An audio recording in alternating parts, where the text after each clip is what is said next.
Apa cara semula jadi untuk kita mengurangkan masalah diabetes, blood pressure, kolesterol kan ramai kat Malaysia ni. Oh, bermilion-milion. Satu Asia ni kita nombor satu tahu berpenyakit ni. Jadi saya cadangkan you ambil Moringa Plus sebab dalam ni kita ada berbagai nutrien, hampir 92 nutrien yang terbaik. Lepas tu ada iron lagi, 25 kali ganda kalau banding dengan spinach, bayam. Kalau banding dengan pisang yang kononnya ada potasium tu, yang ni ada hampir 17 kali ganda lebih kuat daripada pisang.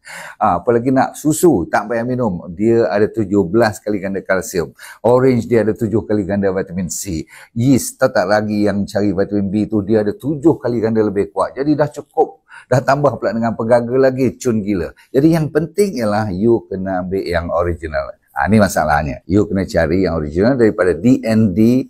Kalau you betul-betul cari, sebab kita dah buat banyak kajian, kita dah habis memilion-milion, kita ada ladang sendiri, lepas tu kita orang panggil dapat kelulusan daripada KKM lagi. Kita make sure produk quality first class dan dia punya effectiveness dan dia punya consistency. Faham tak? Setiap satu botol tu kita cek betul menjadikannya satu produk yang boleh orang kata trust, dipercayai.